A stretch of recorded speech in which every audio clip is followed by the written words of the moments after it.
हो या 2 मिनिटं या हो ताई या ना. हो काकी इथे हो माहिती देत आहेत ते इथे गावात. टेन्शन येतं पोलीस बघले की सगळ्यांना टेन्शन येऊन जातं. या इकडे उभे राहा या 2 मिनिटं उभे राहा. काळजी करू नका, माहिती द्यायची जी खूप महत्वाची. सगळ्यांनी पहिले मोबाईल काढा. मी तुमचे फक्त 5 ते 10 मिनिटं घेणार, जास्त घेणार नाही. ठीक आहे, सगळ्यांनी मोबाईल बाहेर काढा. मोबाईल बाहेर काढला. सगळ्यांनी एक नंबर सेव्ह करायचा आहे तुमच्या मोबाईलमध्ये. सगळ्यांना 100 नंबर माहिती आहे ना? 100 नंबरला तुम्ही का कॉल करता? पोलिसांची मदत पाहिजे म्हणून तुम्ही कॉल करता. कुठे भांडणं झाली, कुठे अजून काही कौटुंबिक वाद झाला, कुणी कुणाला छळलं, धमकी दिली, हाणामारी झाली, काय करता तुम्ही? 100 नंबरला लगेच फोन करता आणि माहिती देता. बरोबर आहे. पण तुमच्या संदर्भात कुठला सायबर फ्रॉड झाला, सायबर सिक्युरिटीचा नंबर काय झाला तर तुमच्याकडे कुणाकडे नंबर आहे का सायबर फ्रॉडच्या संदर्भात? हेल्पलाईन नंबर सायबर नाही ना? तर सगळ्यांनी मोबाईलमध्ये एक नंबर सेव्ह करा. 1930 1930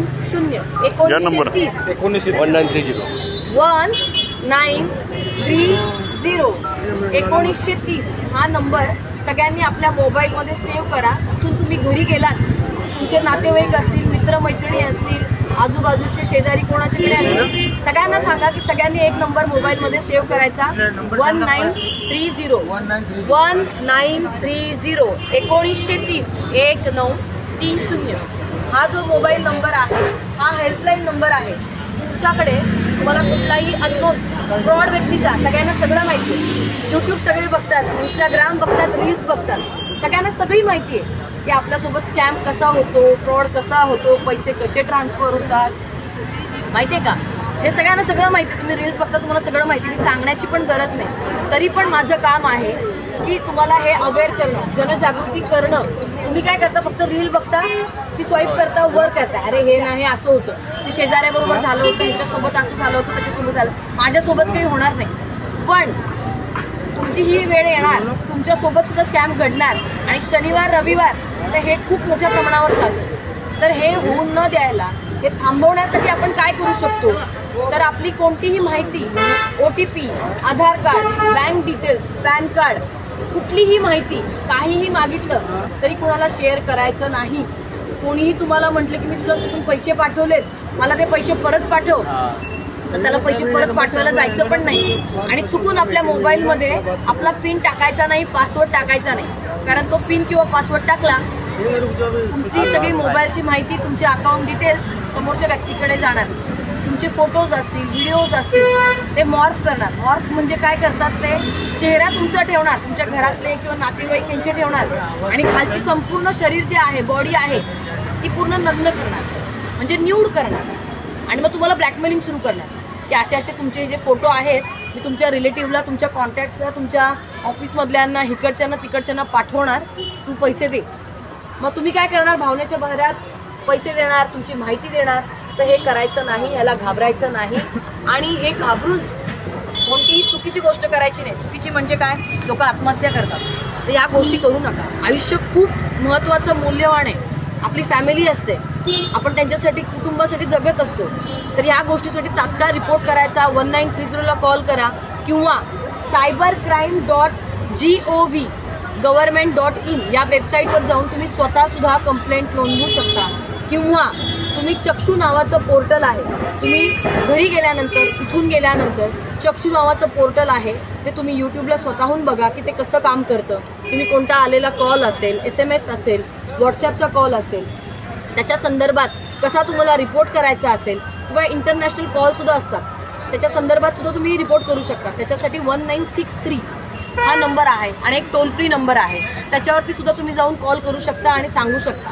म्हणजे असं नाही की फक्त भारतीय नंबरच तुम्हाला स्पॅम करतो, इंटरनॅशनल कॉल सुद्धा असतात की ते तुम्हाला स्पॅम करतात. मग तुम्ही तुम्हाला खूप टेन्शन येतं, अरे मॅडम कसं करू, काय करू? तर ह्या बाबतीत अवेअर होण्यासाठी तुम्ही या चक्षू नावाचं जे पोर्टल आहे, गुगलवर जाऊन टाकायचं चक्षू संदर्भात माहिती. मग ती कशी काय ते यूट्यूबला पहा. त्याच्यावरती तुम्ही कॉलला, SMS ला, व्हिडिओ कॉलिंगच्या संदर्भात तुम्ही स्वतः कंप्लेंट करू शकता. आणि काहीच नाही झालं, 1930 नंबर आहे आणि ते पण तुम्हाला समजलं नाही, तर मग आम्ही आहोतच. आम्ही आहोत तिथे तुमची आम्ही हेल्प करतोच, पण तरी तुम्ही एक जागरूक म्हणतो ना आपण, एक अवेअर नागरिक आहात, जागरूक नागरिक. त्याच्यासाठी तुम्ही काय केलं पाहिजे? कोणालाही OTP देऊ नका. तुमचे बँक डिटेल्स, आधार कार्ड, पॅन कार्ड, इलेक्ट्रिसिटी, हे ते काही कुणाला शेअर करू नका. कुणाचे मेसेज अननोन व्यक्तीचे, अनोळख्या व्यक्तीला भाव पण देऊ नका, काही माहिती पाठवू नका, पैसे घेऊ नका, देऊ नका, कॉन्फरन्स कॉलवर जाऊ नका, आपले पिन टाकू नका. बस हे करू नका तर तुम्ही त्याच्यापासून वाचणार. मी एक प्रश्न विचारू. आता दुनियेत चंद्रावर मंगळावर चाललेले, मग हे जो कंट्रोल होत नाही काय? त्याच्यावरती अवेअरनेस हाच कंट्रोल आहे. कारण माणूस आहे तर माणसाकडून चुका होतात, बरोबर आहे. तर त्याचप्रमाणे माणूस काय करतो, चुकाच्या नादामध्ये माहिती देऊन टाकतो. तर हे रोखण्यासाठी आपण स्वतः, नॉलेज तुमच्याकडे सगळ्यांकडे आहे. YouTube बघताय, रील बघताय, वाचताय, न्यूजपेपर वाचताय, सगळीकडून तुम्हाला माहिती मिळते. पण सर्वात महत्त्वाचं आहे की त्या नॉलेजचा, त्या ज्ञानाचा वापर करा. सतर्क राहा, ज्ञानाचा वापर करायला शिका. मुलांना सुद्धा शाळेत तेच सांगतात की तुम्हाला ABCD वगैरे सगळं येतं, तुम्ही पाठ करता, पण त्याचा कसा वापर केला पाहिजे, ते काय केलं पाहिजे हे बघितलं पाहिजे. आणि आपण माणूस आहे तर आपल्यासोबत सुद्धा फ्रॉड होणारच आहे, ठीक आहे. हेच सांगायचं होतं. आणि तो नंबर सेव्ह करा, 1930-1930 आणि cybercrime.gov.in ही वेबसाईट लक्षात ठेवा. आणि बाकीच्यांना पण ही माहिती द्या. थँक्यू.